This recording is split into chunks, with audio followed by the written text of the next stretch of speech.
c'est que nous sommes prêts pour la parole de Dieu. Amen. Et frère et soeur, je tiens dans ma main, je demande à Patine, tu peux donner la graine. Patine va vous partager une graine. Moi aussi je la tiens dans ma main, mais nous ne pouvons voir. Elle est très petite. Elle est très minime. On va partager la graine et vous allez faire passer pour que chacun de nous au moins ait l'opportunité d'observer cette graine. Je vais vous montrer celle qui est dans ma main. En tout cas, si tu peux voir.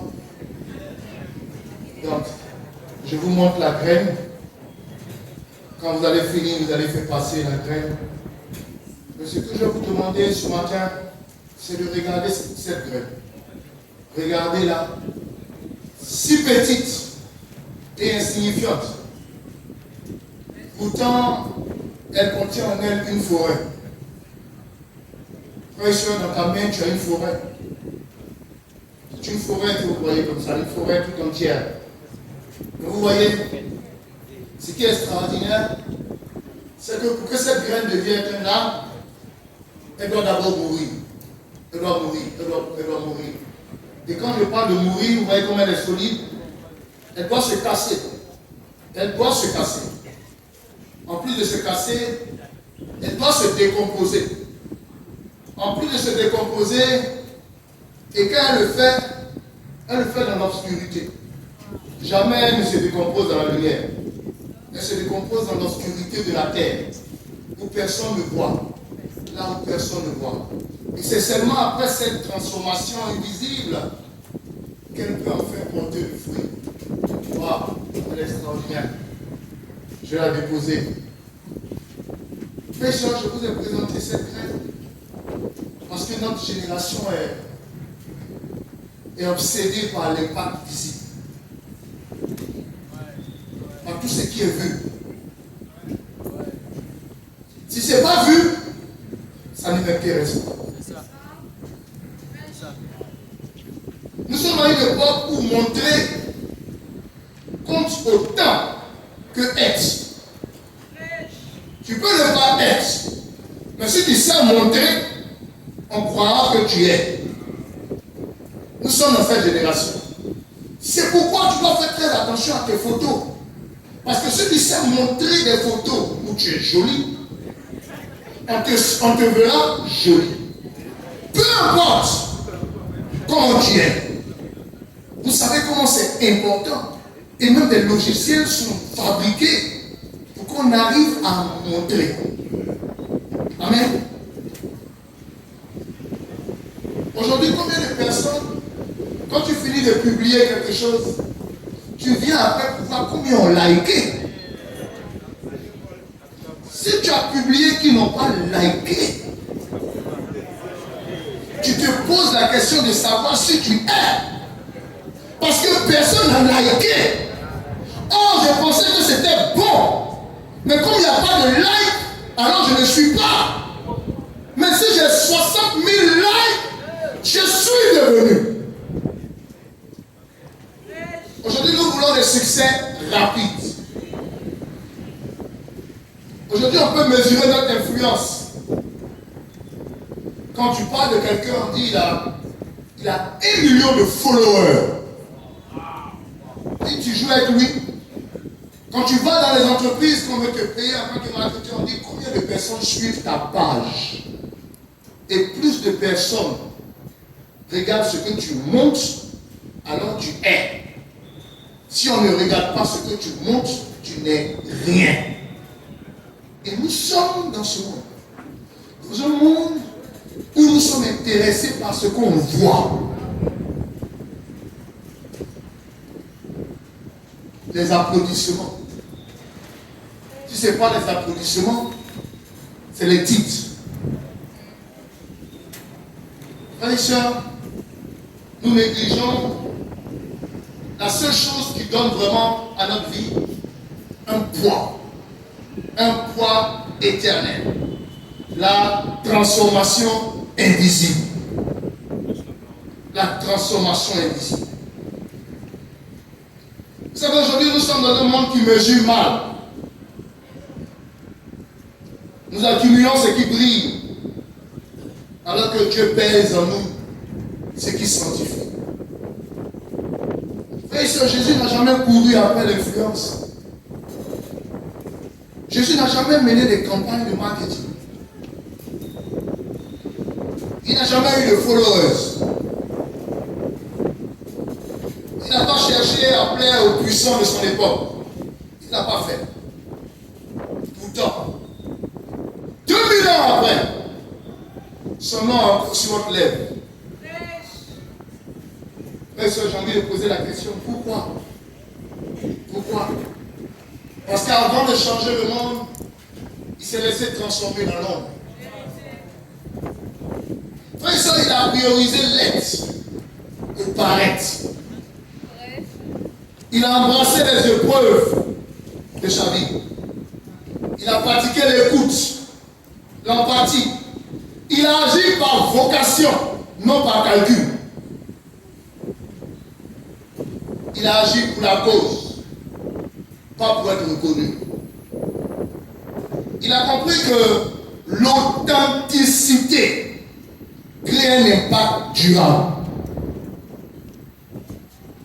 Il a fait de la transformation intérieure son fondement.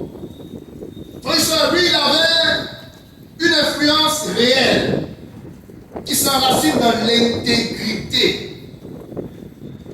Quand tu penses à lui, tu vois la cohérence entre ses pensées, ses actes et ses paroles. Tu sais que tout ça fait un. Frère et sœur, il avait une vulnérabilité assumée. Il était le fils de Dieu et pourtant il a pleuré. Il était le fils de Dieu et pourtant il a dit je suis fatigué. David dit que je suis fatigué. Le fils de Dieu fatigué. Il était le fils de Dieu et il a dit qu'il est angoissé et qu'il a peur. Waouh! Est-ce que vous savez que tout ça a créé une crédibilité? Il est crédible, il est crédible. Il pleure comme moi. Lui aussi, il est fatigué comme moi. Lui aussi, il a peur de la mort comme moi. Donc facilement, tu peux te reconnaître en lui. Et dans son évolution personnelle, il n'a pas joué un rôle. Mais il a incarné un rôle. Vous savez que tu peux jouer un rôle sans incarner le rôle. Parce que je peux prêcher aujourd'hui en tant que pasteur et dire certaines choses. Et demain, quand tu vas me trouver, je te dis, frère, là j'étais pasteur. Quand je te disais ça, là j'étais pasteur. Et en tant que pasteur, tu voulais que je dise quoi? C'est ce qu'un pasteur doit dire.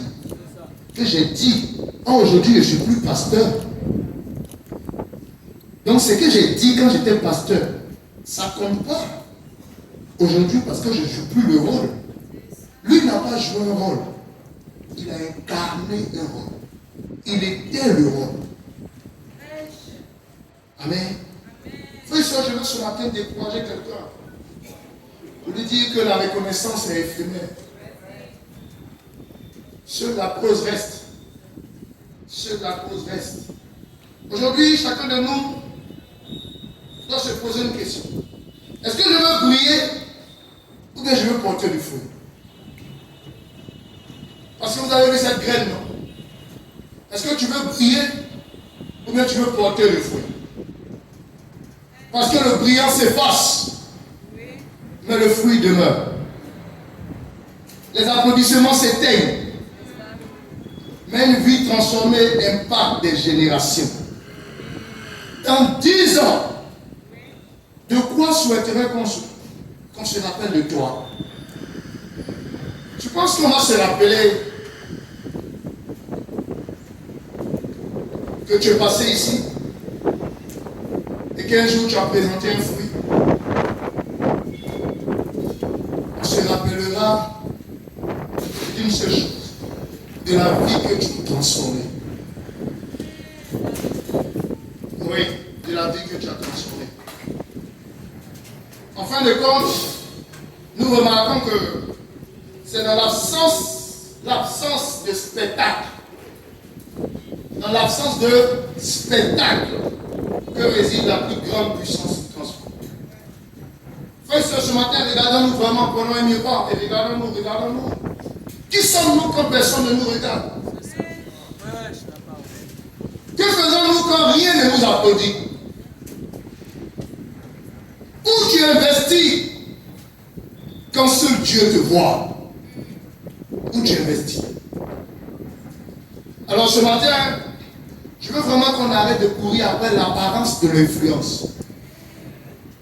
Parce que nous avons malheureusement cru à un mensonge moderne où tu peux être vu pour exister. Alors que Dieu nous murmure à notre oreille, sois transformé pour vivre et impacter. C'est pourquoi la Bible dit en Romains 12, au verset 2, ne vous conformez pas au monde présent, mais soyez transformés par le renouvellement de votre intelligence pour pouvoir discerner quelle est la volonté de Dieu, ce qui est bon, ce qui lui plaît et ce qui est parfait. Le système du monde nous formate, mais l'évangile nous transforme. Frères et sœurs, je voudrais nous inviter à plonger dans l'intimité de Dieu. Nous laisser briser, façonner, purifier. Car c'est là, dans le secret, que naît la véritable puissance. Vous savez avec moi que si le grain meurt, il reste jeune. Mais s'il meurt, il porte beaucoup de fruits. La question ce matin, c'est que sommes-nous prêts à laisser mourir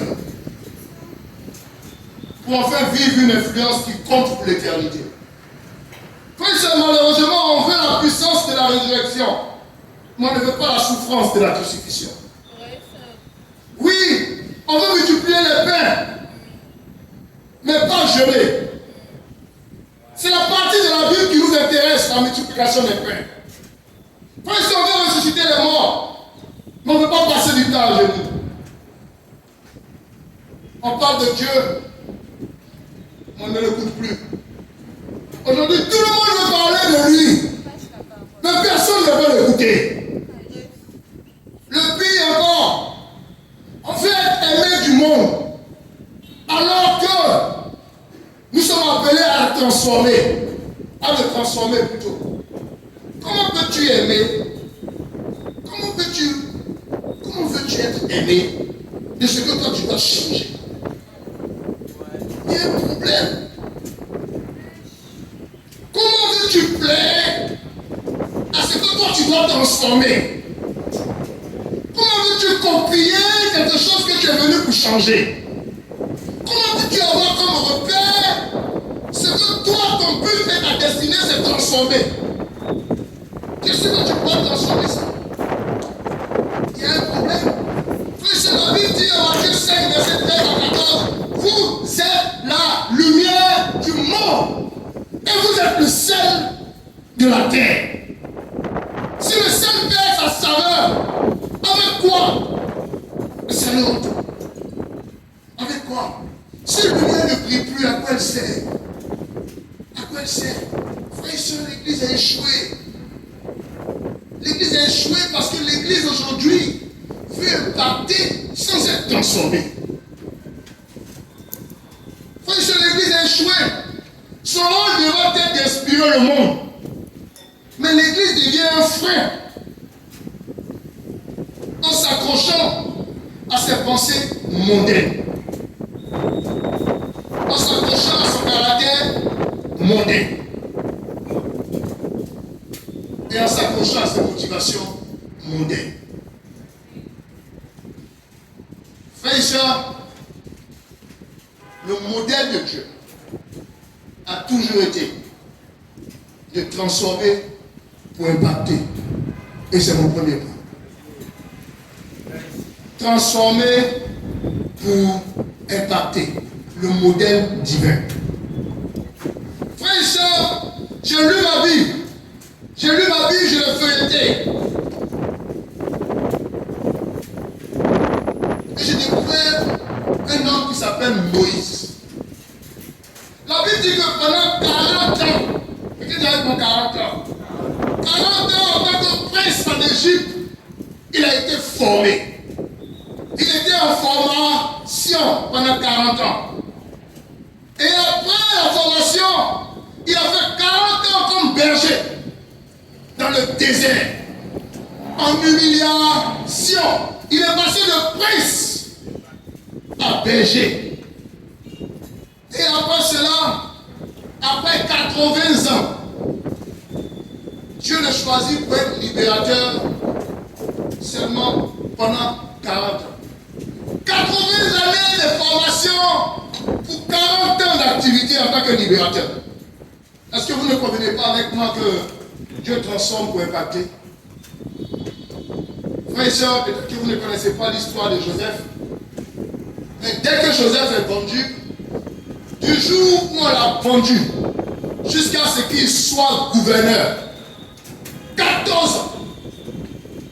14 ans où tu es vendu jusqu'à ce que tu sois gouverneur. Est-ce que tu peux accepter une formation de 14 ans pour juste être le gouverneur que Dieu a rêvé depuis le ventre de ta mère? C'est extraordinaire comment on aime. Je suis choisi. J'ai été mis à part. Je suis loin. Il est l'heure d'impacter. Mais tu oublies un détail. C'est qu'il transforme avant d'impacter. Mais est-ce que tu aimes cette partie-là? Parce que cette partie n'est pas visible. Cette partie, c'est posture dans la chambre la nuit. Cette partie est dans les prisons. Cette partie est dans tes larmes. Cette partie n'est pas visible. Et parce que nous sommes attirés par l'impact visible, nous ne pouvons pas avoir l'impact authentique. Frère, je vous ai parlé de Joseph. Mais je sais qu'il y a quelqu'un que vous aimez beaucoup. Toujours vous parlez de Paul. Quelqu'un parle de Paul. Mais Paul lui-même parle de lui. Allons-y en Galates chapitre 1. Allons voir Paul.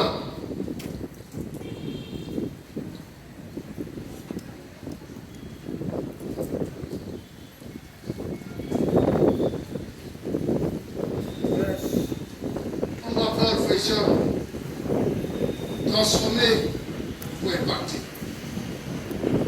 On va Paul.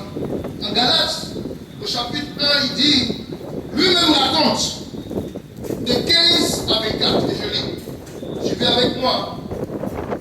Mais lorsqu'il plut à celui qui m'avait mis à part, dès le sein de ma mère, quelqu'un dit mis à part, dès le sein de ma mère, et qui m'a appelé par sa grâce, de révéler en moi son Fils, afin que je l'annonçasse parmi les païens, aussitôt je ne consultais ni la chair ni le sang, et je ne montais point à Jérusalem vers ceux qui furent apôtres comme moi, mais je partis pour l'Arabie. Puis je revins encore à Damas. 3 ans plus tard, je montai à Jérusalem pour faire la connaissance de Céphas, et je demeurai 15 jours chez lui. Mais je ne vis aucun autre des apôtres, si ce n'est Jacques, le frère du Seigneur. Dans ce que je vous écris, voici devant Dieu, je n'en manque point. J'allais ensuite dans les contrées de la Syrie et de la Cilicie, où j'étais inconnu. J'étais inconnu de visage aux églises de Judée qui sont en Christ. Seulement, elles avaient entendu dire, celui qui autrefois nous persécutait annonce maintenant la foi qu'il s'efforçait alors de détruire. Et elle glorifiait Dieu à mon sujet. Amen, frère Jean. Quand Dieu appelle Paul et qu'il va commencer à travailler, vous savez la seule chose qu'on sait de Paul? Persécuteur. C'était ça son identité. Le persécuteur qui annonce maintenant la parole. Le persécuteur qui annonce maintenant la parole. Est-ce que vous comprenez pourquoi Dieu commence par la transformation? Parce que Dieu ne t'a pas choisi de ton état où tu peux être impacté. Il t'a choisi d'une poubelle. Et c'est de cette poubelle qui te prend et tu sors pour impacter. Mais s'il n'y a pas de transformation, tu fais comment? Frère, il a fait 3 ans en Arabie. 3 ans en Arabie. Dieu va t'appeler quand tu vas y t'asseoir 3 ans en Arabie. Alors quand tu as vu Dieu face à face. Et puis Dieu va dire, maintenant tu m'as vu, maintenant va t'asseoir 3 ans en Arabie. Quoi? Les gars, il y a vu Dieu hier. Il y a un message pour vous. Parce que tu ne peux pas te permettre d'avoir une rencontre avec Dieu et de ne pas aller montrer ce que tu as. Ça te fatigue. Parce que si on ne peut pas voir, à quoi ça me sert? C'est pourquoi tu n'aimes pas la méditation. Mais tu aimes le pupitre. Parce qu'ici on voit. Mais la méditation que Dieu te donne dans le secret de ta chambre, qui voit? Personne. On voit la réunion de DV que tu fais, mais on ne voit pas ton temps de méditation. Entre la réunion de DV et ton temps de méditation, qu'est-ce que tu aimes le plus? Ce qu'on voit ou ce qu'on ne voit pas? Oh! L'impact vient de la partie qu'on ne voit pas. Tu dors toute la nuit. Mais le matin, tu es zélé. Tu veux sauver le monde. Parce que là, on te voit sur le campus. Là, on te voit dans la rue. Mais tu ne sais pas que la puissance de ce que tu fais sur le campus et dans la rue vient de tes nuits de prière. Mais comme la nuit de prière, l'église ne saura pas que tu as fait une nuit de prière. Ça ne compte pas pour toi. Parce que nous sommes dans un monde où je suis ce qu'on voit. Amen. Jésus lui-même a fait 30 ans. Quelqu'un dit avec moi 30 ans. En Luc 3, 23, la Bible dit que quand il commençait son ministère, il avait environ 30 ans. 30 ans de maturation avant un ministère public. 30 ans. Mais ça, est-ce que ça ne suffit pas pour voir le plan de Dieu? Dieu transforme avant d'impacter. Mais toi, tu veux l'impact visible. C'est pourquoi tu peux mettre une méditation que tu as découvert quelque part. Prendre, mettre ça sur ton Facebook. Ils n'ont qu'à lire. Pour qu'on dise que tu es profond. Entre être profond et qu'on pense que tu es profond, qu'est-ce que tu aimes? Tu avoir une pensée parce que tu dis, oh, ça c'est plus, ah, ça fait mal. Statue. Statue, ils n'ont qu'à lire un peu. On écrit, non, homme de Dieu, tu as parlé ce matin. Oui, parce qu'aujourd'hui, on peut être. Être et puis montrer, c'est la même chose. Dans notre monde aujourd'hui, c'est la même chose. C'est pourquoi notre jeunesse est impactée. Parce qu'on lui montre. Et dès qu'on montre, moi je vais être comme lui. Il voit les stars. Tu peux rien aller son chéri. Je vais venir à Paris. Ouh, mais c'est chic. Ouh, mais c'est chic. Ouh, mais c'est chic. Et il était dans son pantalon. Ça passait en bas ici. Et son nouveau père, Dieu le que il fait pour moi. Et mon ami spécial. Mon ami spécial. C'est là que tu vas comprendre que ce qui est montré n'est pas forcément ce qui est. Parce que tu as vu Kardashian. On filme sa vie et son chéri. Mais tu ne sais pas qu'on dit préparez-vous, on monte. Et il monte. Et maintenant tu es assis devant ITV. Tu dis, et moi on est venu accompagner les gens. Et là comment c'est chic. Chéri, on peut faire les courses. Ils vont m'arranger. Dis ça, tu aimes ça? Non, je m'arrête, dis pas ça, mais ça. Tu dis, c'est le vrai mari. Ouais, Seigneur, il faut m'envoyer là-bas. Chez nous, ici, il n'y a pas mari. Oh, tu oublies que nous sommes dans un monde où il suffit de montrer pour être. Et nous sommes tombés dedans. Nous sommes tombés. Amen, frère et soeur. Mais ce matin, si le modèle divin, vous avez compris que c'est transformé pour impacter. Mon deuxième point, c'est les 3 niveaux de transformation nécessaires pour impacter. Les 3 niveaux de transformation nécessaires. Dis à ton voisin, il y a 3 niveaux. 3 niveaux. Le premier niveau, la transformation de la pensée. La transformation de la pensée. Frères et sœurs, vous savez, la vie d'un disciple, c'est là, je ne comprenais pas pourquoi quand Jésus commence son ministère, il dit, vous avez entendu dire que, mais moi je dis que, vous avez entendu dire que, mais moi je dis que, vous avez entendu, vous n'avez pas lu ça en Matthieu 5 là? Vous avez entendu dire que, mais moi je vous dis que, parce que Jésus sait que la véritable transformation commence par la pensée. Et que le paradigme qui est dans ta tête, le paradigme qui est dans ta tête, ça veut dire que la façon de voir et de faire doit changer. Donc c'est la première chose qui doit changer et qui doit s'aligner sur les valeurs du royaume. Parce que quand tu es baptisé, ton paradigme dans ta tête n'a pas changé. Mais tu ne peux pas, tant que ça n'a pas changé. Amen, frères et sœurs. Je vous donne un exemple. Tu dois passer de l'autosuffisance à la dépendance de Dieu. Vrai ou faux? Vous savez ça?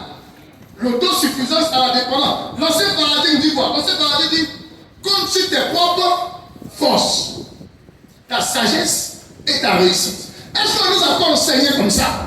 Est-ce que papa nous a pas dit ça? Que dans la vie là, ma fille va d'abord à l'école. Quand tu finis l'école, tu vas un bon mari. Maintenant, ils vont te respecter. On nous a enseigné plein de choses. Ton avenir, c'est quoi? Étudie là-bas. C'est ça qui va faire ton lendemain. Tout vient de ça. C'est pas vrai?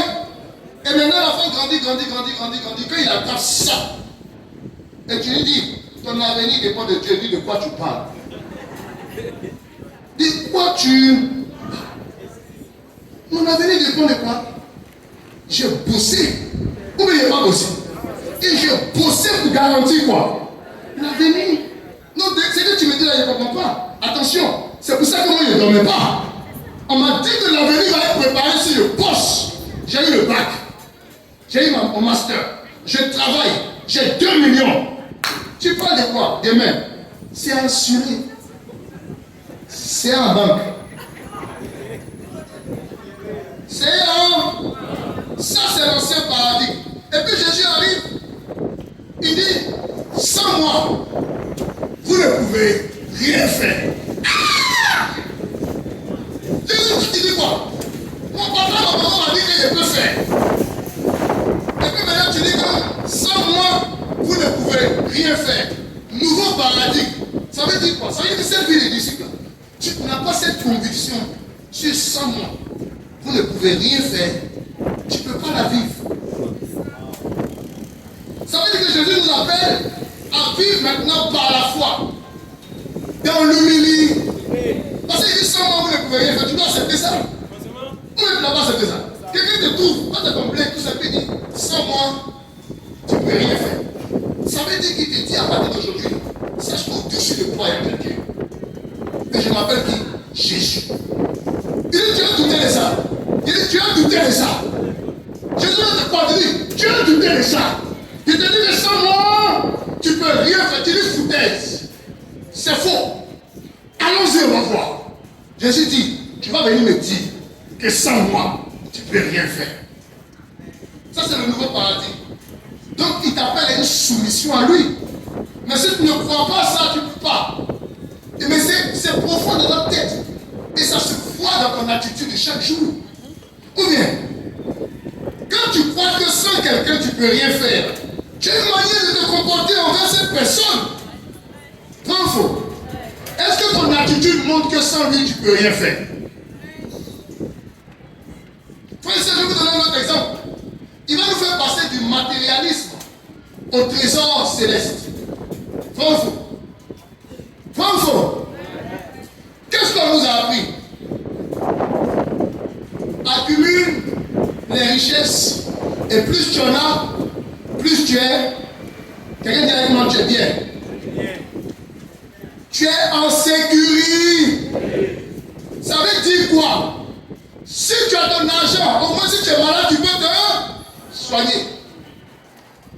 Si tu as ton argent, au moins si quelqu'un a un problème, tu peux réagir. Si tu as ton argent, on ne peut pas t'insulter. Oh.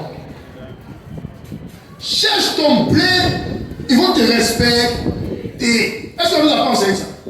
Est-ce que tu couches assis avec ça, tu ne crois pas ça? Tu crois ça? Tu crois ça?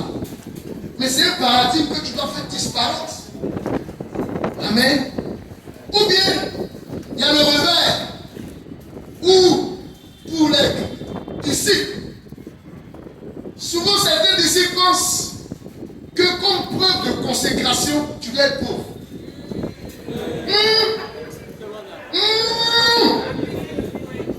Ils pensent que plus tu es pauvre, plus tu aimes Dieu.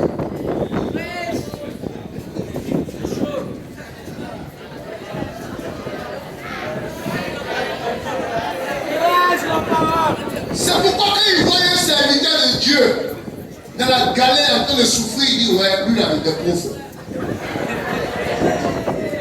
Ça c'est un homme de Dieu. Regarde sa chaussure. Ouais, ça c'est un homme de Dieu. C'est un homme de Dieu. Un homme de Dieu. Les mauvais pasteurs, voleurs, millionnaires, ils ont des avions. Voilà un homme de Dieu.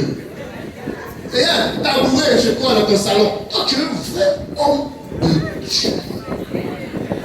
C'est pourquoi tu me plais là. Vous avez vu? Parce que les faux pasteurs, les millionnaires qui ont des avions, qui ont tant, qui abusent, ont fait que la mentalité du disciple est passée à l'extrême. Donc il ne peut plus être à l'aise avec un homme de Dieu qui garde son véhicule. C'est-à-dire que si tu me vois venir le dire, demain il envoie l'autre.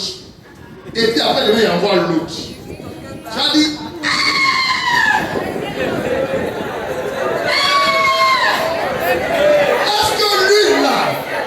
est-ce que lui là, il est spirituel? Parce que aujourd'hui, si tu n'es pas dans la Bible, tu vas glorifier la misère. Tu peux glorifier la misère. Tu dis, moi j'ai foi, moi j'aime Dieu. Donc allons-y comme ça. Frère et soeur, tu dois changer de paradigme ce matin. Tu dois changer. On dit non, il faut mettre ici, il faut détresser. Ah non, faire le ministère. Nos cheveux ne vont pas rester comme ça. Dieu sait que dans le temps. Dieu sait que déjà. Non, le ministère. Non, le ministère.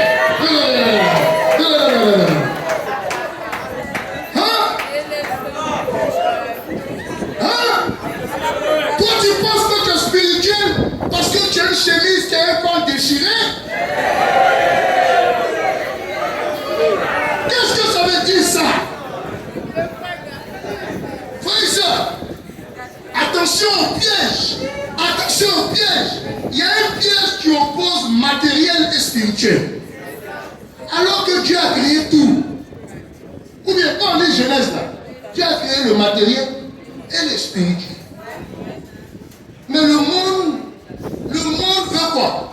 Le monde dit matériel, le monde. Spirituel, prier. Et tu tombes dedans. Tu tombes dedans. Tu tombes dedans. Tu as 20 000, mais tu marches. Tu marches. Et tu dis que toi tu es quoi? Spirituel. Où tu as enlevé ça? Que toi tu es un vrai disciple de qui? De Jésus. Tu es là-bas.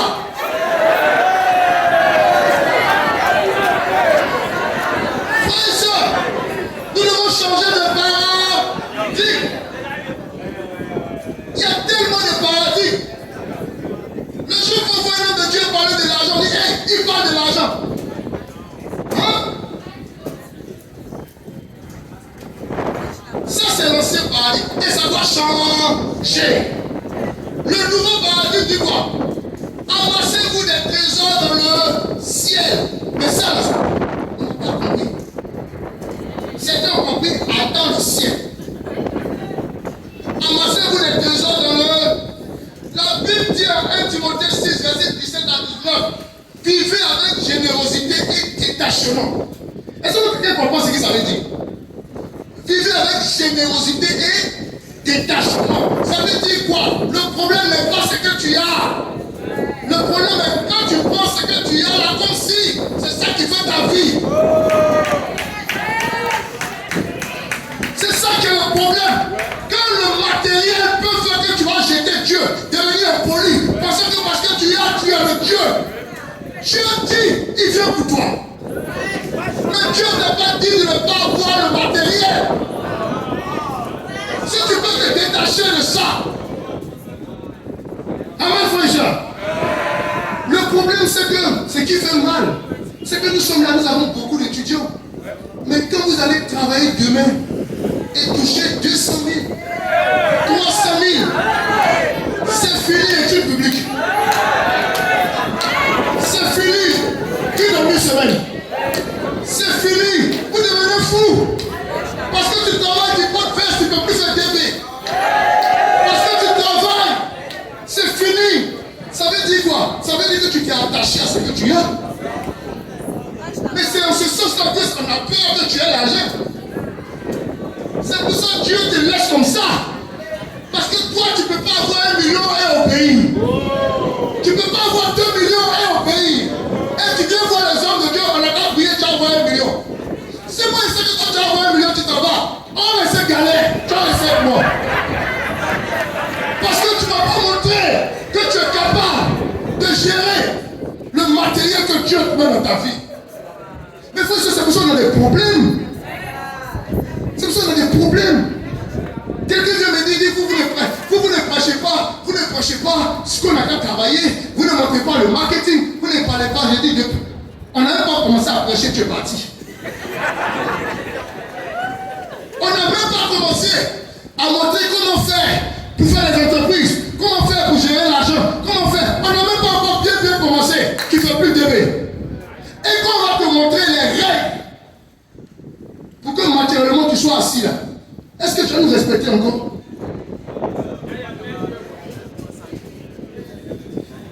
Est-ce que tu vas nous respecter encore? Frère, vous voyez ici, toujours, il dit le détachement. Et je regardais ça, il dit c'est pas possible. Je regardais les exemples, je vois, il y a un de mes cousins, il était assistant pasteur. Ah bon.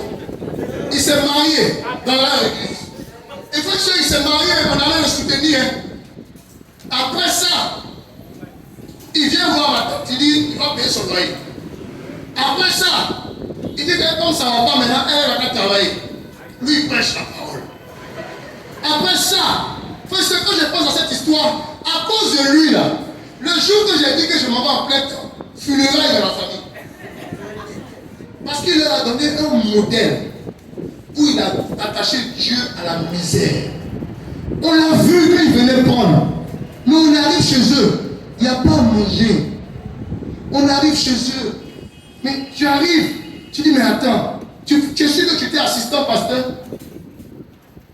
Mais vous avez vu l'image qu'il a donnée de Dieu à ma famille. L'image. Au lieu d'être celui qui va attirer sa vie, afin que quand tu te lèves et que tu dis que tu vas servir Dieu, on pleure en même temps. Parce qu'on connaît la fin de ça. On connaît la fin. On dit, il emprunte le chemin de la misère. Oui. C'est pourquoi quand j'ai décidé d'être en plein temps, on m'a dit, hey, fils, t'as pensé à moi. Il y a des moments pourquoi. Elle dit, hey, t'as pensé à moi. Bon, peut-être comme je suis venu à la CMA, je vous l'ai, il y a eu blanc dedans. Peut-être que comme il y a blanc là. Hey, mon fils, tu as oublié. Il dit quoi? Elle dit, tu as oublié. Il est venu nous voir, il dit qu'il a trouvé Dieu, que Dieu lui parle. Après, il a fait son mariage. Aujourd'hui, où il est? Frère et soeur, je veux dire aux serviteurs de Dieu de faire attention. Ta vie peut être un obstacle à l'évangile. Ta vie peut faire peur au monde. Amen, frère et soeur. Vous savez, quand j'ai regardé ça, il y a un verset qui dit en 1 Timothée 5, verset 8. Celui qui ne pourvoit pas au sien et surtout à sa famille a fait quoi? A régné la foi. A régné la foi. Il a fait quoi? Il a régné la foi. Celui qui ne peut pas prendre soin a régné quoi? La foi. Donc il n'associe pas quoi? Spiritualité à quoi? À quoi? À la pauvreté, pardon. Amen, frère. Si tu veux encore plus de sagesse, va voir la fourmi. Va voir là, Proverbe 6, verset 6 à 11. Allons à Proverbe 6. On va changer les pensées et les mentalités. Tu penses que ton pasteur il est très spirituel. Quand tu le vois dans le bagarre, tu es content. Tu dis il est spirituel. Lui, il n'aime pas les choses de ce monde. Et tu es dans ta voiture. Pasteur! Ça c'est qui? C'est mon pasteur. Lui, il n'aime pas les choses de ce monde.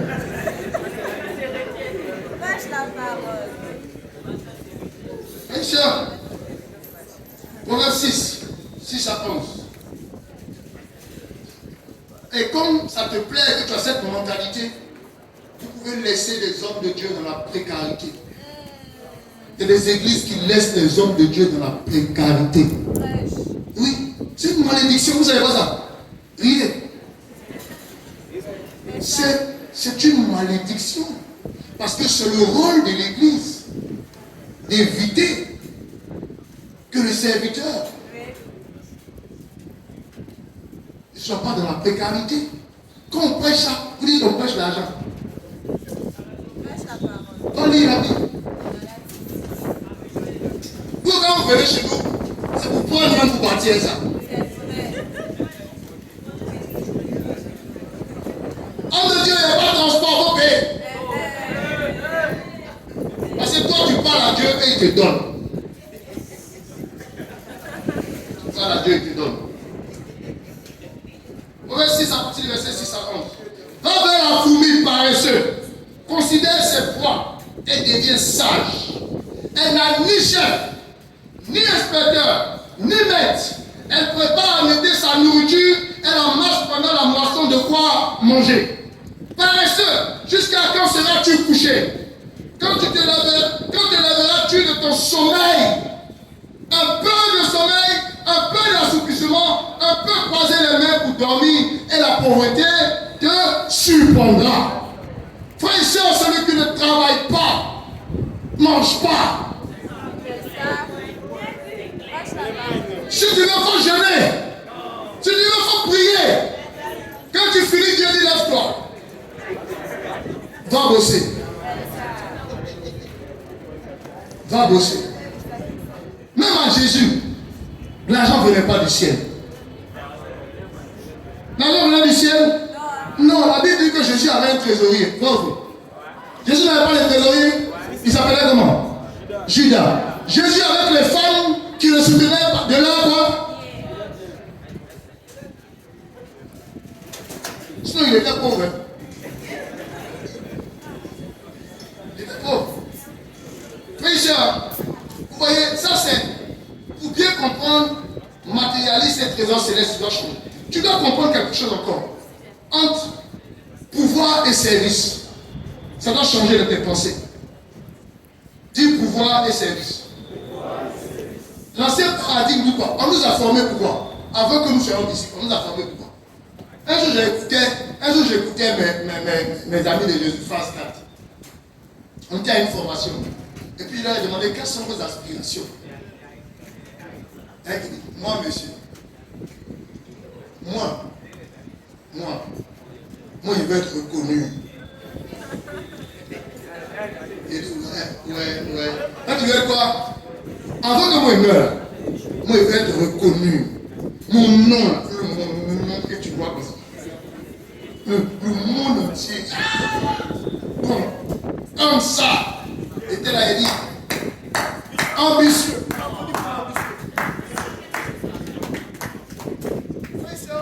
C'est ce que l'ancien paradigme nous enseigne. Mais c'est ce que l'ancien paradigme nous enseigne. L'aspiration à être quoi? retenu et à dominer. C'est pas pour ça que le monde se bat. Ok, quel est le nouveau paradigme alors? C'est comment Jésus change les choses. Celui qui veut être grand sera votre serviteur. Ça veut dire quoi? Ça veut dire que Jésus dit, le plus grand sera celui qu'on ne connaît pas son nom.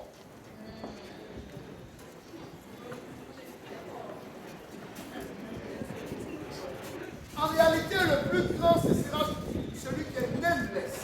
Celui qui fait un travail et on ne voit pas quoi? Son nom, mais on voit pas ses fruits. Est-ce que tu peux former quelqu'un et son nom sera grand? Et toi, tu ne connais pas. Tu peux faire ça. Si tu ne peux pas faire ça, tu n'as pas quoi adopter le nouveau paradigme. Parce que Jésus, le plus grand, c'est celui qui est le serviteur. Amen. Le plus grand, c'est celui qui est le serviteur. Tu veux être reconnu, mais tu veux faire reconnaître les gens. Tu veux impacter. Tu veux impacter. Jésus, est-ce que Jésus a impacté? Est-ce que Jésus a impacté? Vous savez pourquoi Jésus a impacté? Pourquoi son impact est arrivé jusqu'à l'an 2000? Parce que tu connais Paul. Parce que tu connais Pierre. Parce que tu connais tous les 12. Tu as vu leur impact. Donc à travers l'impact de ce que Jésus a entraîné, son nom est resté. Vous savez pourquoi on n'aime pas la formation? Parce que quand tu formes là, c'est celui que tu formes qui devient. Toi tu te vides. Non mais tu ne te vides pas. Tu te vides pour faire devenir quelqu'un. Et quand il devient, c'est lui qui est reconnu. Ah, ça c'est pas visible. Non, faux.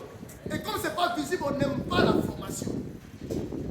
On n'aime pas former les gens. Parce que c'est pas visible. Parce que la formation va te prendre quoi? Ton temps, ton énergie, ton intelligence, tout ce que tu as mangé, tout ce qui est en toi. Maintenant, dis, prends ça, va verser ça dans quelqu'un. Et quand tu verses à quelqu'un, il devient un champion. Ou bien il ne sera pas un champion. Mais quand il devient un champion, c'est lui qui est devenu un champion. C'est pas toi. Ou bien, et puis maintenant tu dis,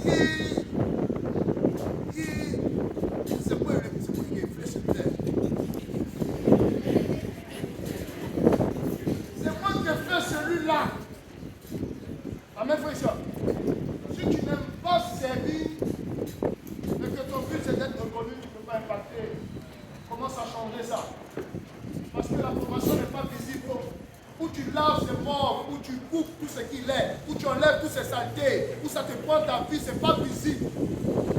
Amen, frère et soeur.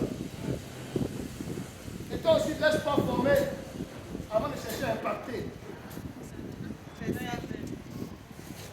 Frère et soeur, vous voyez tous ces paradigmes qui doivent changer dans notre tête.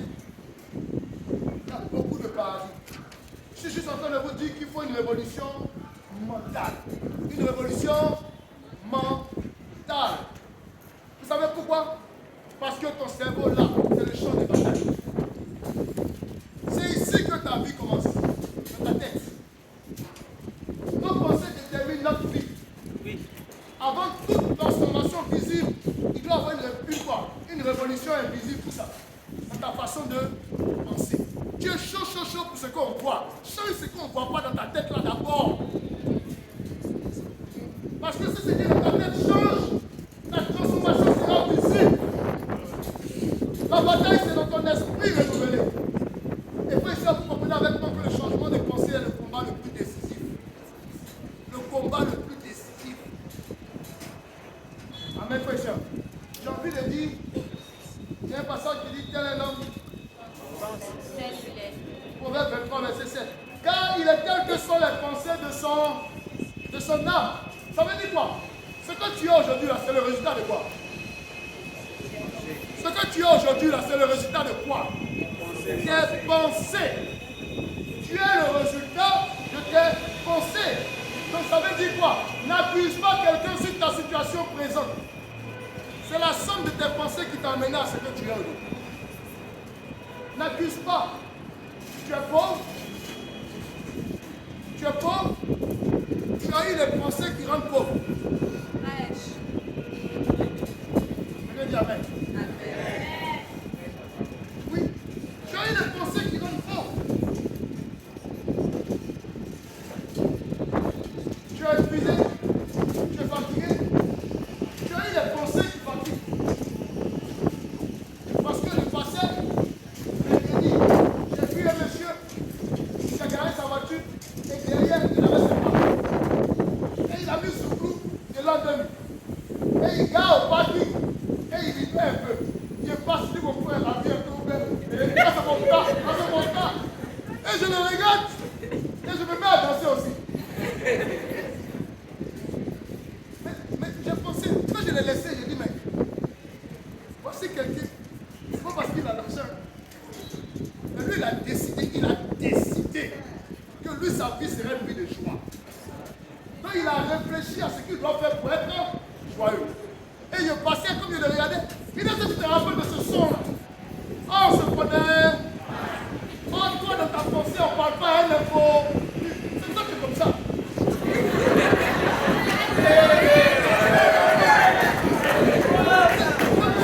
Lui, il s'en fout. Lui, il dansait, je passais. Lui, il s'en fout. Attends, tu te rappelles du son. Il dit, ouais, ça c'est notre temps. Il dit, ça fait un livre de l'église aussi. Il dit, ouais, la salope. La chose c'était,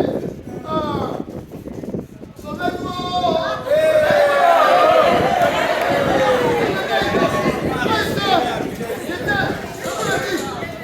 Moi, je pensais à où j'allais faire le culte. Il pleuvait. Donc, dans le forum, je ne pas dans le forum. Donc, j'étais là, mais j'étais un peu triste. Et je vois quelqu'un qui me bat, il sort, il libère. Il dit, mon frère, la vie est belle. Oh, il va me faire 10. Mais je venais de recevoir un message. On m'a dit que choisis. Tu seras ce que tu décides que tes pensées soient. Si tu te lèves, choisis. Tu seras dans l'état de tes pensées. Il y a des gens qui finissent dimanche. Ils disent, mes dimanches après-midi sont spéciaux. Bravo. Il va s'asseoir, il prend un poisson. Quand tu le vois envoyer son poisson et il écoute la musique, tu dis, lui là, il est inconscient. Moi, il faut continuer d'être conscient. Il dit, il faut continuer d'être conscient. Si conscient, va construire ta vie, amen.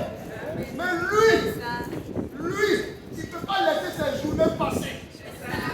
C'est pourquoi les femmes se lèvent et disent aujourd'hui, la même, je vais faire foutu, et puis, un peu d'escargot et de poisson.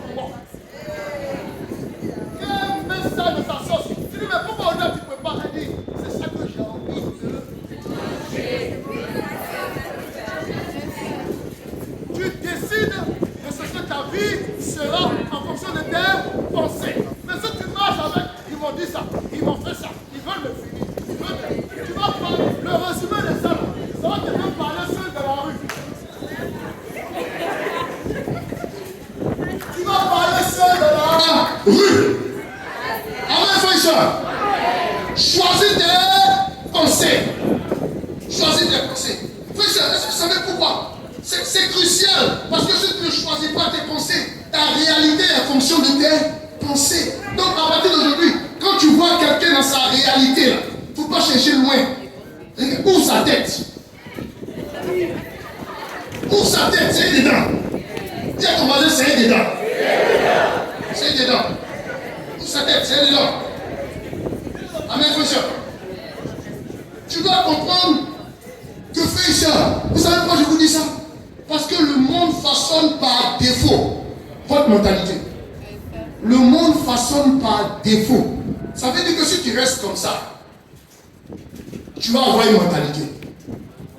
Si tu fais rien et que tu restes comme ça, et que tu regardes les réseaux sociaux, et que tu regardes la télévision, et que tu regardes, le monde ne peut pas investir dans ta pensée. Est-ce que quelqu'un sait ça? Le monde te forme. L'évangile te transforme. Le monde te forme. Attends, tu penses que le monde ne fait rien? Chaque jour, le monde te forme avec les médias, avec TikTok, avec les réseaux sociaux, tu fais ta formation. Chaque matin, tu prends ton portable pour faire ta formation. À midi, tu fais ta formation. Ou bien, le soir, tu fais ta formation. Tu fais ça, c'est quoi? TikTok. TikTok te formate. Tu formates. Les médias te formatent. La télévision te formate. Tout. C'est parce que quand ça finit, ça rentre. C'est ça qui fait que tu dis, est-ce que nous-mêmes on vit nous-mêmes? Ça, c'est après ta formation. Quand tu as fait que Trump a bombardé Iran a bombardé Israël. Donc, tu as fini ta formation. Quand tu finis tu t'assois, tu dis, où le monde là sont pas? Nous, on devenir quoi? Vous voyez que le monde te façonne. Parce que nous consommons mentalement. Souvent, nous pensons que nous mangeons seulement dans la bouche. Non. Nous mangeons dans la tête aussi. Tu manges ici. Chaque jour, tu manges ici. Si on envoie un jeune américain, on le met à côté de toi, pourquoi vous n'êtes pas la même chose? Parce que vous ne mangez pas la même chose. Vous ne mangez pas la même chose. Vrai ou faux? On lui dit chaque jour qu'ils sont les premiers du monde entier. Ou bien, toi, on te dit que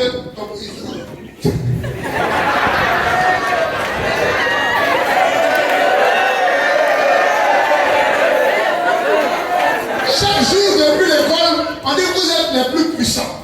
Vous dominez le monde. Répète, nous sommes les plus puissants. Nous dominons le monde. Nous pouvons tout. Rien ne peut nous arrêter. Et toi, tu es en Côte d'Ivoire. Vous êtes premier producteur de café. Et qui vous vous appelez la Côte d'Ivoire. Chez vous actuellement, là, tous les partis politiques ont été enlevés. Il reste un. Préparez-vous pour décembre, c'est gardé. Toi, tu manges. Et puis, le jeune américain, il a assis à côté de toi. Est-ce que vous pouvez faire la même chose? Toi, tu es en train de chercher un pays où tu peux partir en décembre. Donc, vous ne pouvez pas réfléchir de la même manière. Donc, vous voyez que quoi? La pensée, c'est quoi? Vous voyez qu'on mange ici, non? Dis à ton voisin, est-ce que tu sais que tu manges ici? Et parce que le monde façonne ça, tu dois laisser l'évangile faire quoi? Transformer. Que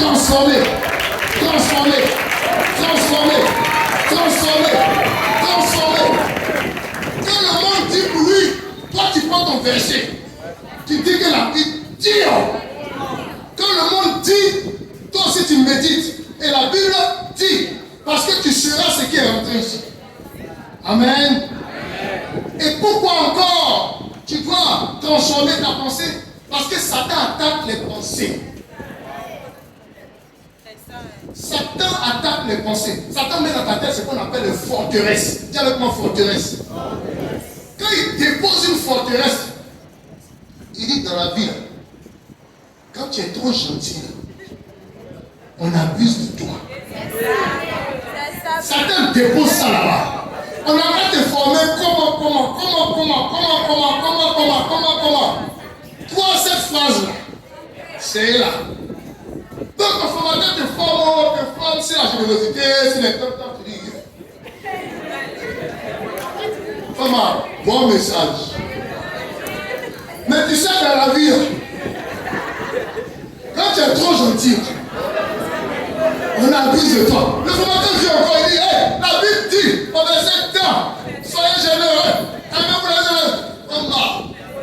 Ça c'est vrai, c'est ce que tu as dit là. Mais dans la vie, là, quand tu es trop généreux, on abuse de toi. Et à cause de ces forteresses qui sont dans ta tête, qu'on ne peut pas faire sauter, parce que Satan a installé ça. Vous savez comment il a installé ça? Quelqu'un que tu as aimé, en qui tu as investi, t'a blessé. Il t'a blessé. Donc quand il t'a blessé, tu as pris, tu as fait une phrase et tu as mis ça dans ta tête. Même quand formation arrive, tu dis ouais, dis puissant message. Mais dans la vie, quand tu es trop généreux là, on te fait du mal. Qui a installé ça dans ta tête? Satan a prêché un autre évangile. Et crois à ça fermement. Tu dis, si tu n'es pas intelligent, ils vont abuser de toi. Donc, on est là, on chope le coin. Tu dis, si tu n'es pas intelligent, celui qui n'a pas de rêve, on lui donne un rêve. Celui qui n'a pas de vision, il va vivre la vision de quelqu'un. Et tu marches, on prêche. Voilà la vision de Dieu. Voilà la vision de Dieu. Amen. Mais celui qui n'a pas de vision, il va vivre la vision de quelqu'un. Et c'est dans ta tête. On prêche, on prêche. On prêche, on prêche. C'est cette forteresse-là qui fait que tu es assis là. Parce que tu ne peux pas avancer pour saisir ta bénédiction. Amen, frère. Vous voyez, c'est très, très, très, très important. Donc, frère, il y a 3 niveaux de transformation mentale. Tu veux changer ça? Aujourd'hui, on va faire seulement la transformation des pensées. Si Dieu vous dit, on va faire la transformation du caractère, et nos jours, on fera la transformation de la motivation. Wow. Donc, frère, je veux vraiment rester sur les pensées. Vous savez, comment faire pour transformer ta mentalité? La première chose, c'est ce qu'on appelle le nettoyage. Le nettoyage. Identifie les pensées toxiques. Vous connaissez les pensées toxiques? Première pensée toxique. Je souffre parce que je suis fidèle à Dieu. Le monde me rejette. Je souffre parce que je suis fidèle à Dieu. On appelle ça le schéma de la victimisation. Je suis galéré parce que je me suis engagé. Hein? Où tu as mis ta tête? Tu dois chasser tout ça. Amen, frère. Si je n'arrive pas à baptiser les gens, à convertir les gens, c'est ma faute. Tout ça, c'est des pensées toxiques. Quand tu sais Dieu est net, Dieu doit te bénir. Quand tu fais pour Dieu, il doit faire pour... Tu dis des faits que tu ne vas pas voir. Et Satan va te visiter ça. Et tu vas prendre la route pour partir. Parce que tu penses que la récompense est immédiate. Il y a des personnes qui viennent à la DB, ils sont là chaque jour, ils participent, tout ça, et on l'a envoyé. Il dit, moi il vient, et lui je ne vais pas donner. Moi ils sont toujours là. Et puis on dit, on travaille, on fait licenciement. Ils ont mis mon nom là. La semaine qui suit, DB, il dit, moi je partais pour que Dieu va me bénir. Je suis parti et perdu mon travail. Il faut quoi là-bas? Et beaucoup, après l'annonce des résultats,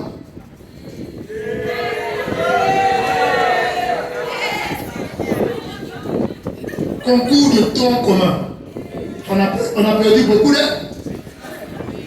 Ils étaient zélés. Le Seigneur, on va changer le monde, changer le monde. On dit résultat. Ils sont venus. Dans mon nom. Dis, pour mon nom. Dis-le, pour mon nom. C'est ça, ils te disaient que vous nous les avons étudiés.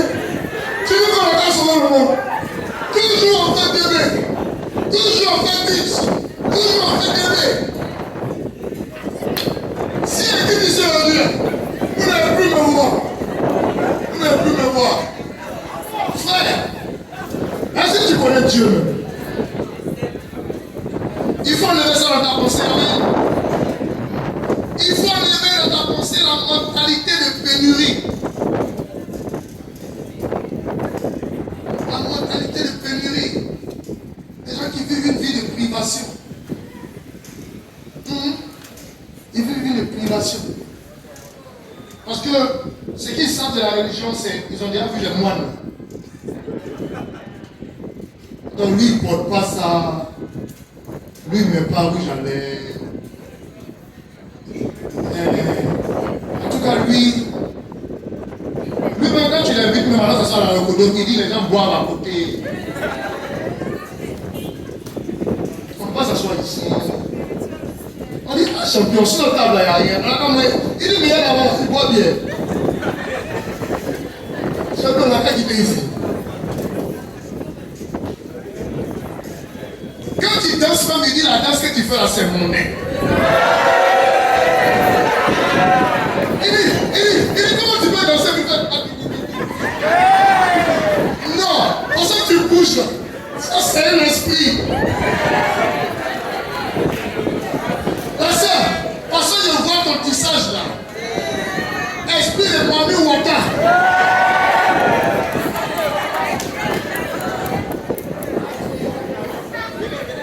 Sœur, où sont tes boucles d'oreilles? Moi, je n'aime pas ça. Un jour, il y a dit à une fille avec qui on étudiait, où sont tes boucles d'oreilles? Elle dit, ça, c'est le monde. Il dit, quand tu es marié, elle dit, mariage, mais il ne met pas mal. Il dit, mais pourquoi tu utilises savon?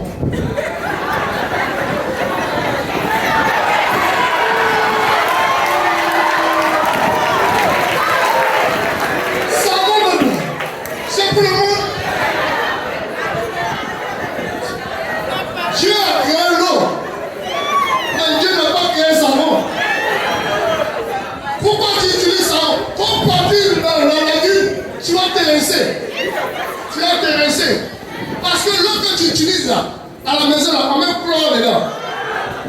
C'est industriel. Si tout ce que le monde a créé, toi tu ne mets pas sur toi, et que c'est ça qui est spirituel, c'est qu'on est en danger. Frère, faites attention à vos pensées. Quelqu'un qui arrive me dit, elles ont porté pantalon. Comment elles peuvent porter pantalon?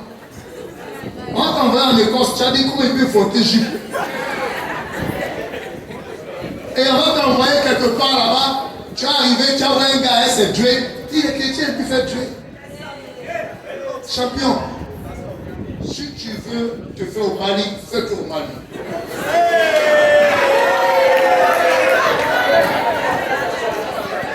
Amen, frère. Il faut arrêter la mentalité de privation. Amen. Il y a des fausses croyances sur toi-même et sur Dieu que tu dois enlever dans ta tête. Dieu n'est pas ce que tu penses. Dieu est ce que la Bible dit. Tu n'es pas ce que tu penses. Tu es ce que la Bible dit. Amen, frère. Ça, c'est la première étape. Quand tu as fini d'identifier les pensées toxiques, c'est ce que tu fais après. Quelqu'un dit avec moi, réalignement. Tu t'es sorti de la ligne. Maintenant, tu fais réalignement. Ça veut dire que tu adoptes les pensées de Christ. 1 Corinthiens 2, verset 16. Ayons la pensée de Christ. Tu dois maintenant voir les circonstances comme Dieu les voit. Penser en termes de royaume plus qu'en termes de terrestre. Quand tu as fini de faire réalignement, qu'est-ce que tu fais pour que tes pensées changent? Tu fais quoi? La protection. Qu'est-ce que dit la protection? Philippiens 4, verset 8. Vous allez voir comment on protège sa tête. Dis voisin, protège tes pensées. Protège tes pensées, voisin. Philippiens 4, verset 8. La Bible dit quoi? Oreste, frère, que tout ce qui est vrai, tout ce qui est honorable, tout ce qui est juste, tout ce qui est pur, tout ce qui est aimable, tout ce qui mérite l'approbation, ce qui est vertueux et digne de louange, soit l'objet de vos pensées. Voici l'armure. Ça veut dire quoi? Ça veut dire que quand une pensée arrive, toi tu te demandes quoi? Tu commences à te poser des questions. Est-ce que c'est que je pense là? Est-ce que c'est que je pense là? C'est vrai? Est-ce que c'est honorable? Est-ce que c'est aimable? Parce qu'elle peut passer devant toi et puis tu regardes ses talons.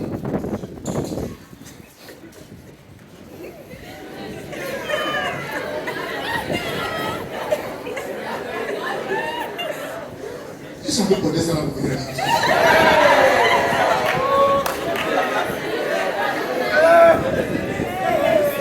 À l'instant où tu penses comme ça, là, il faut dire, est-ce que c'est qu'il y avait les pensées là? C'est aimable. Est-ce que c'est honorable? Je ne sais pas si quelqu'un comprend. C'est ça le verrou. Quand ça vient dans ta tête là-bas, est-ce que c'est vrai? Est-ce que c'est aimable? Est-ce que c'est honorable? Est-ce que c'est juste pour moi de penser comme ça? Si la passion est faite, elle ne veut pas me saluer. C'est pour ça qu'elle passe là-bas. Je sais, oh, je sais. Elle est comme ça.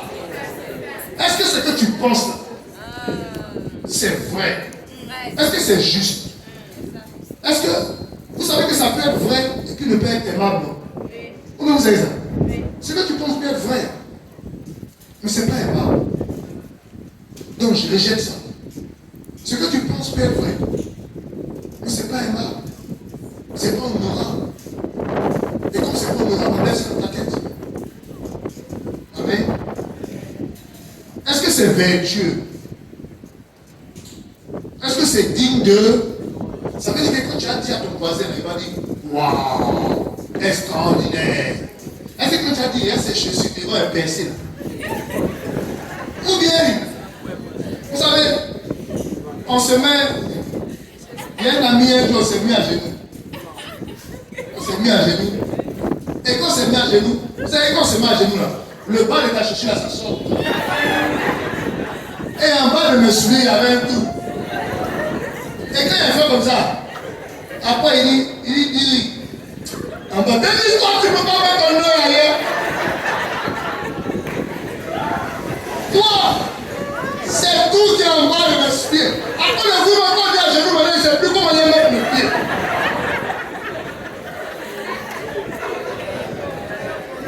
Quand on marche, il faut regarder en haut. Il ne faut pas regarder en bas.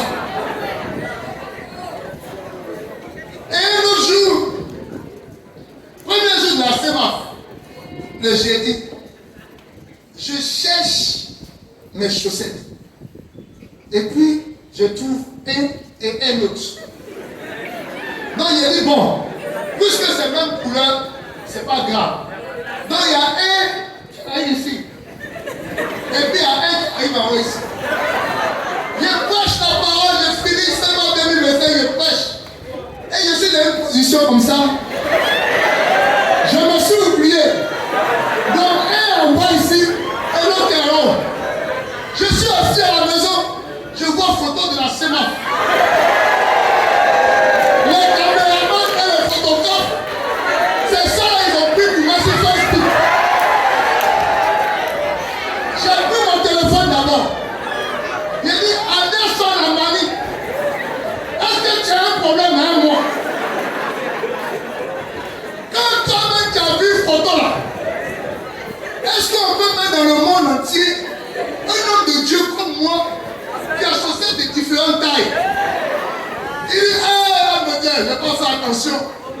Il dit, quand je viens d'identifier la photo, dans la minute qui suit, il faut enlever.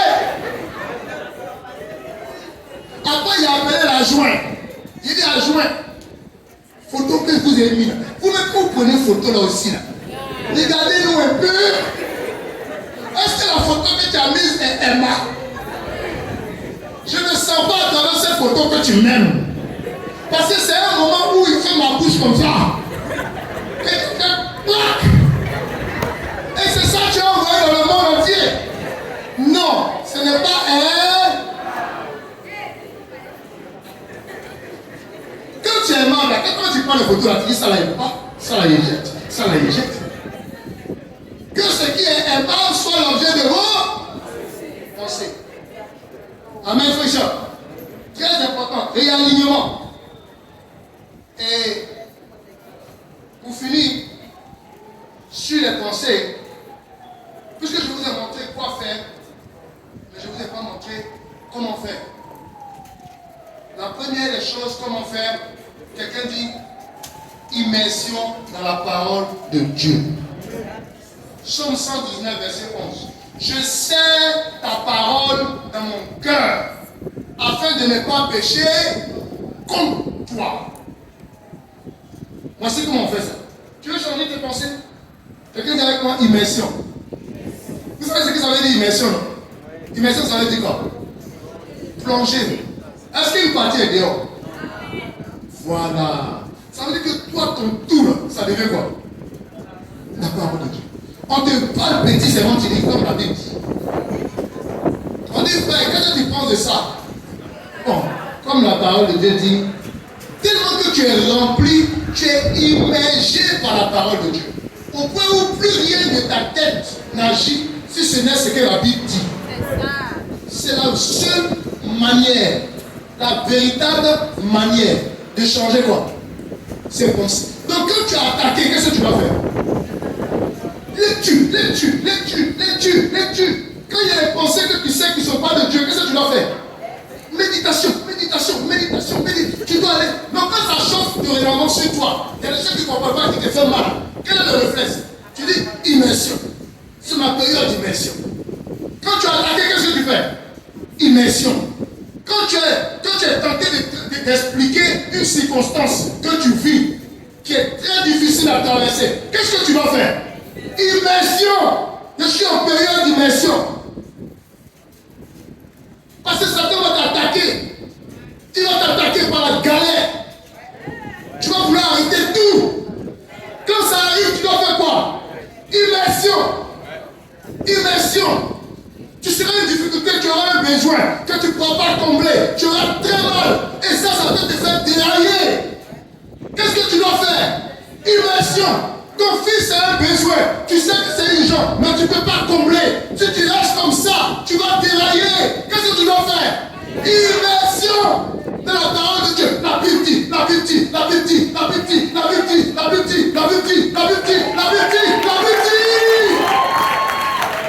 C'est ça qui va te protéger et qui va protéger tes pensées. Mais vous savez ce que Satan fait? Quand on traverse des difficultés, on s'éloigne de la Bible. C'est là qu'on s'éloigne de la Bible, c'est là le piège. La maladie te frappe, tu ne sais pas pourquoi. Ça te frappe. Tu perds le matériel, comme Isaac l'a dit. Tu es touché. Tu dis, mais pourquoi moi? Qu'est-ce que tu dois faire? Immersion. C'est la stratégie. Amen. Deuxième stratégie. La Bible de Éphésiens 4:23. Le Saint-Esprit. Par la puissance du Saint-Esprit. Frères et sœurs, pour garder tes pensées. Vous savez ce qui garde tes pensées? Venez directement à la prière. Vous savez pourquoi quand on a des difficultés, c'est difficile de prier? Est-ce que vous savez pourquoi quand on a des difficultés, souvent c'est difficile de prier? Je vais vous montrer comment on prie quand on a des difficultés. Va t'asseoir, ne cherche pas à prier, mais dis à Dieu, il te fait quoi? C'est le début de la prière. Parce que vous pensez que la prière c'est des belles paroles. Mais ce qui te fait mal que tu veux dire à quelqu'un, pas dire à Dieu. Ou tu n'es pas content, tu ne supportes pas, tu es content. Va t'asseoir là-bas et dis ça à Dieu. Parce que si tu ne dis pas à Dieu, tu vas dire à quelqu'un. Or, si tu dis à quelqu'un, ça va tourner la critique. Donc, va trouver Dieu et puis dis-moi que tu vois là. Petit comme ça, il te fait quoi? Pourquoi c'est moi qui fais souffrir? Attends, vous ne lisez pas les psaumes bien. David dit, tu gagnes quoi même quand toi tu me tues? Il faut me laisser, il te louer. Moi, il dit aux gens, il ne va pas te louer encore. Et puis, j'ai témoigné sur toi. Il te fait quoi? Seigneur, tu dis que c'est test, c'est épreuve. Mais épreuve là, c'est long. Je ne peux pas tenir, il reste un peu, il veut abandonner. Ne me laisse pas. Ton affaire est dure. Après de Dieu, c'est dur, papa. Excuse-moi, mais je te dis la vérité, ton affaire est compliquée. À toi, toujours, on doit prier, on doit espérer. On ne comprend plus rien. Moi, là, si je ne sais pas avec toi actuellement, je suis parti, hein.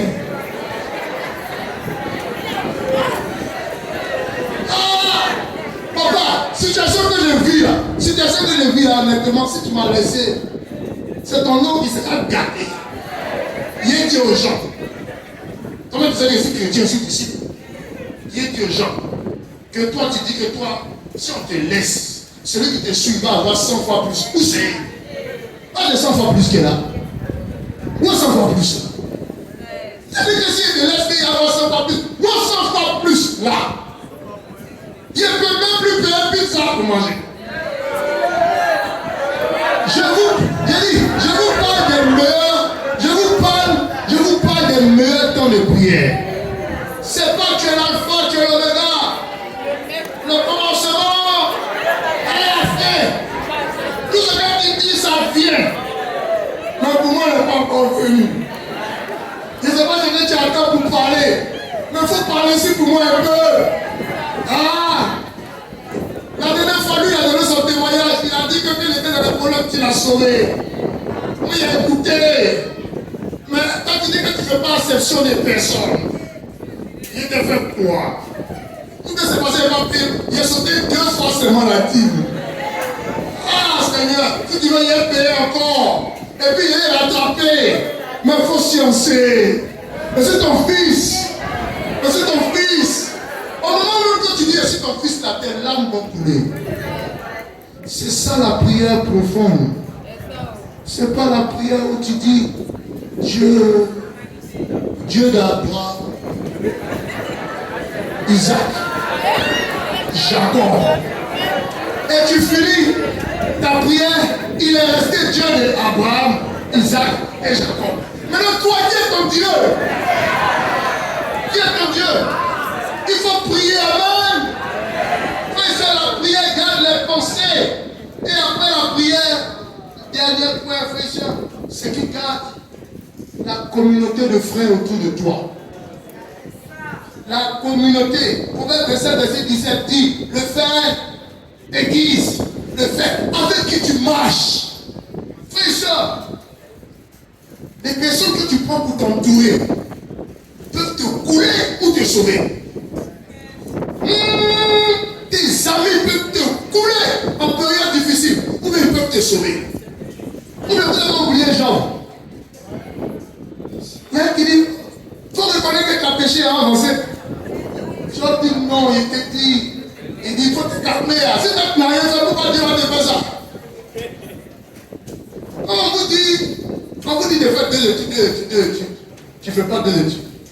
Maintenant, tu as les problèmes. C'est ça. Obéissez.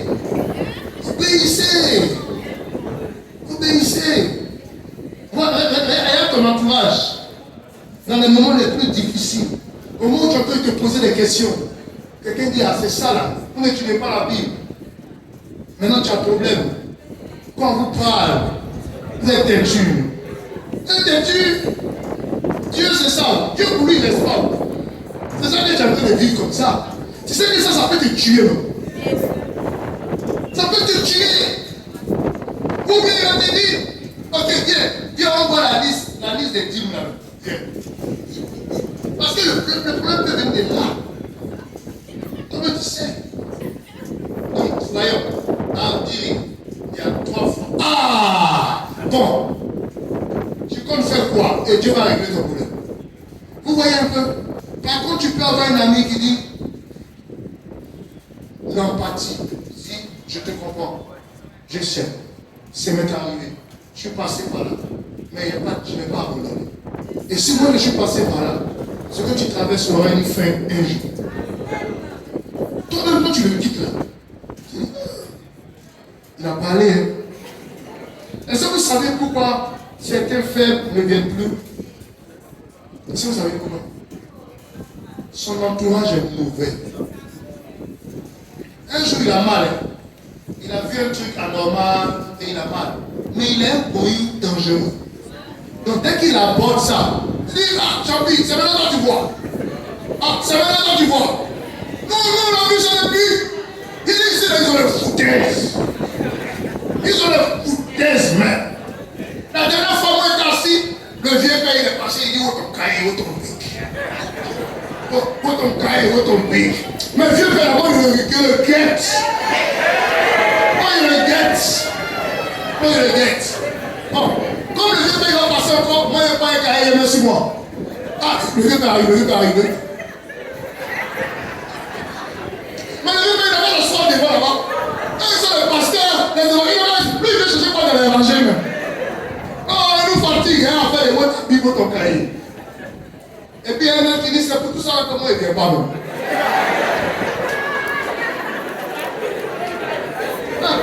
En tout cas, moi c'est vous tout ça. C'est vous qui venez. C'est vous qui venez après de ça, en vous donnant le cahier. Et puis, moi, je ne viens pas. Moi, tout ce que j'ai fait là, que de mi. Là-bas, on danse, on ne vérifie pas nos carrés. Béni n'a pas commencé à regarder carré. Donc, on danse, on fait ça. Dimanche, moi, il est là. Comme je connais le système, si j'ai fait 2, je ne suis pas venu, ils vont commencer à me chercher. Troisième, il vient. Troisième, je suis là. Je suis là. Parce que si ils ne viennent pas, comment tu sais, ils vont commencer à dire que non, chute, tout ça. Attends, si tu chutes, ils me prennent en date, champion. Ils me prennent en date. Donc, moi, je prends le système. 2 dimanches, vieux, 1 dimanche présent. Voilà. Et vous voyez, Richard, je vous raconte le danger de l'amitié. Les mauvaises compagnies. Pourquoi les bonnes mœurs ne corrompent pas les mauvaises compagnies? Je veux juste en train de te dire que si tu es devenu bonne mœurs, il faut fuir les mauvaises compagnies. Il faut fuir, il faut quitter. Certains peuvent tomber dans la foi au prix de leurs amitiés. Pourquoi? Pourquoi mon ami va faire que moi, je vais pas aller au ciel? Pourquoi? C'est quelle amitié qui peut faire que moi, je vais pas aller au ciel? Champion, en fait, le ciel, là, il peut te laisser. Il peut te laisser. Pourquoi pour le ciel? On va être ensemble. Amen. Quand tu ne vas pas à ta formation, je vais partir à ma formation. Tu dis, ah champion, tu vas où? Tu vas à la formation. Qui t'a appelé? Il dit que vous venez. Formation. D'accord? C'est là sur nous. On a un temps.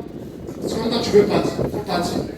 Le gars s'en va, mais à cause de votre attitude, il se sent marginalisé. Quelle est cette église où on marginalise ceux qui veulent vivre comme la Bible dit?